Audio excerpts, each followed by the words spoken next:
观众朋友们大家好，我是胖叔，一个球迷也是个金融分析师。欧神 David Ornstein 最新消息，热刺与西汉姆达成协议，购入 M 费，总价8500万镑。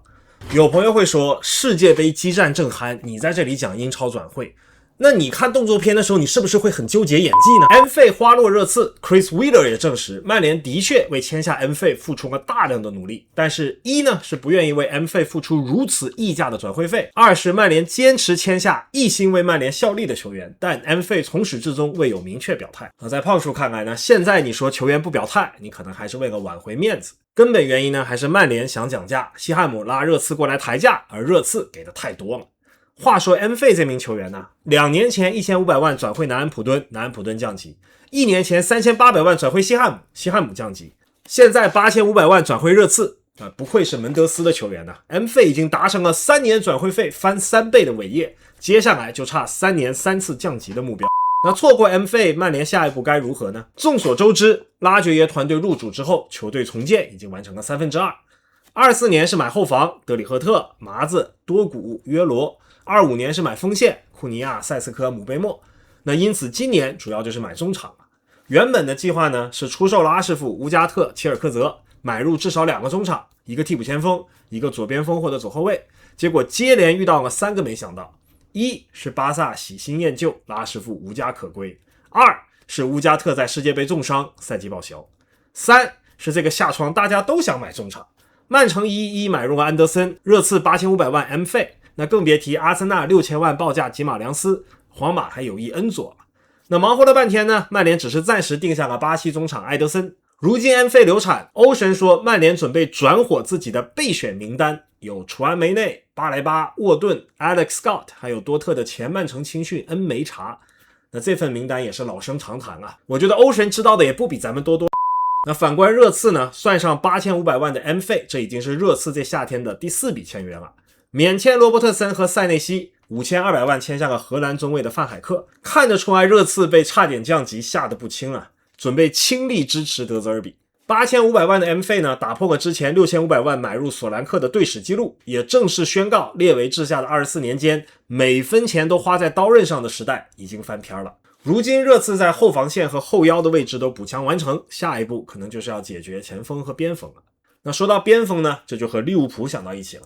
3400万的穆尼奥斯只是开胃菜，红军真正的心之所属是1亿报价的红牛边锋，19岁的迪奥曼德。孩子在世界杯采访也大方表示啊，这个夏天走肯定是要走的，去哪儿就等经纪人通知了。经纪人目前的最新通知，看来孩子是要去大巴黎了。如果最终成型，迪奥曼德的转会费将打破红牛25年7600万的塞斯科和23年9000万的格瓦，成为队史第一。不过在如今这个 M 费8500万的事件呢，1亿也就不足为奇了。本来有消息说巴黎如果要砸迪奥曼德，就不得不出售巴尔克拉，但今天巴黎借 TA 的口出来辟谣了，简单的说了3点啊。第一，哥不缺钱，尤其是收到了米兰的7500万之后就更不缺了。第二，巴尔克拉不卖，谁真想买呢？我这有个参考价，你看到曼城1亿1买安德森了吗？巴尔克拉只能比这个贵。第三，我这儿还有个穆阿尼想卖啊，有兴趣的可以联系一下。那当然啊，穆阿尼的话利物浦估计不会有兴趣的，红军上赛季都已经买了伊萨克和埃基蒂克了，还买穆阿尼干嘛呢？人家又不是切尔西。那说到切尔西的转会呢，胖叔一般不敢轻易聊啊，我怕大家手机流量不够。那咱们呢就做个切尔西的转会切片啊，切片就是2个话题，一个是扎卡，一个是马雷斯卡。一开始说切尔西准备3000万买扎卡，胖叔以为不可能，绝对不可能。青湖这些年的转会策略，一句话总结，就跟老板去 KTV 找人陪酒一样，26都显老了，你更别提扎卡33了。但是仔细一想，还是有道理。青湖不懂球，但是阿隆索懂球啊。扎卡可是在药厂帮他打破了拜仁的11连冠，而且切尔西阵容这么年轻，正需要扎卡这样的 multiplier。multiplier 这个概念呢，还是我的荷兰邻居给我科普的。胖叔以前的视频把它翻译成了催熟策略。我邻居跟我说呢，说阿贾克斯当初意识到青训要出现人才井喷了，德容、德里赫特、范德贝克等人都是潜力无穷，万事俱备只欠东风，于是不惜打破俱乐部的薪资结构，签下了29岁的塔蒂奇和28岁的布林德2位 multiplier。果不其然，阿贾克斯在欧冠战胜皇马，名震欧洲，德容、德里赫特、齐耶赫们也各自高价转会。切尔西的阵容上赛季平均年龄是24岁，是英超最低。青湖这种投资思路当然没错，但是足球不是 FM， 年轻没问题，但你不能全都年轻。就连曼联当初的92班被人质疑，你靠一群孩子什么也赢不了，最后成功打脸，成就佳话。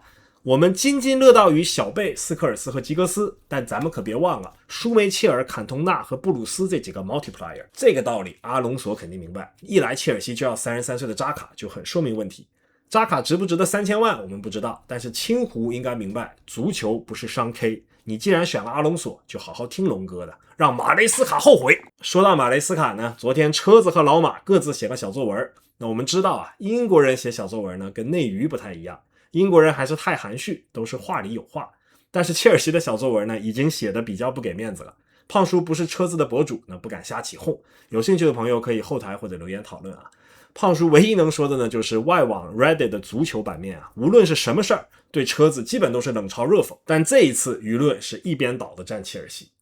那至于老马的小作文呢，既诚恳又狡猾。诚恳呢，在于老马开宗明义说和切尔西分手全都是因为自己。The decision was only mine， 因为只有自己辞职了才能去曼城。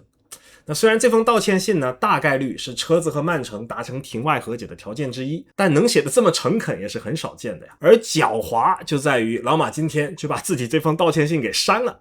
那车子的律师团队千算万算，还没想到老马还有这一手啊。